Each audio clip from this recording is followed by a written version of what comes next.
अस्सलाम वालेकुम नाज़रीन, आऊँ रशीद सूर, तव्हां ॾिसी रहिया BSK न्यूज़। नाज़रीन, हिन वक़्तु ताज़ा तरीन ख़बर तव्हां सां शेयर करे रहिया आहियूं। सिंध पब्लिक पार्टी जे सरबराह पीर अशफाक जान सरंदी चयो आहे त पेट्रोलियम शयुनि जे अघनि में ओचितो वाधि ऐं पोइ घटिताई ते सिंध पब्लिक पार्टी खे सख़्तु रद्द अमल आहे। हुनजो चवणु हो त 137 रुपया वाधि करे 80 रुपया घटाइण आवाम सां खुलियल मज़ाक़ ऐं मुआशी इस्तेसाल जी बदतरीन मिसाल आहे। डीज़ल जे अघनि में हक़ीक़ी घटिताई न करण सां हुकूमती पॉलिसियुनि जे ॿिटे मयार ऐं मुनाफ़क़त जी चिटी तरह सां साबिती मिले थी।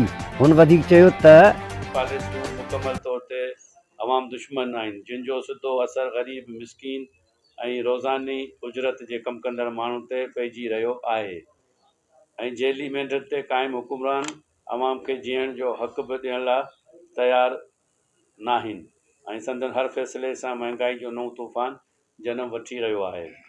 पाकिस्तान कुदरती वसीलनि सां मालामाल मुल्क आहे, जिते ज़रई, मैदनी ऐं तवानाई जा वसीला वॾे मिक़दार में मौजूदु आहिनि, पर हुकुमराननि जी नाअहली, ग़लति माशी हिकमत अमली ऐं मुबीना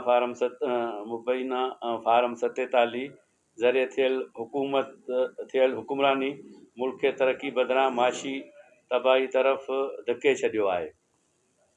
ईरान पारां फ़राहम कयल तेल जेको आबनाए हर्मुज़ ज़रिए मुल्क में दाख़िल थिए थो, उनजी विर्छ ऐं इस्तेमाल बाबति अवाम खे आगाह छो नथो कयो वञे।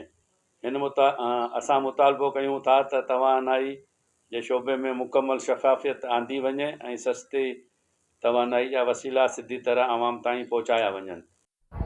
इन मौक़े ते हिन सां गॾु आयल संद साथियुनि पारां सीनियर सहाफ़ी रशीद सूमरो सां संद भाॼाई जी वफ़ात ते तज़ियत कई वई ऐं मरहूमा जी मग़फ़रत जे लाइ दुआ पिणु घुरी वई।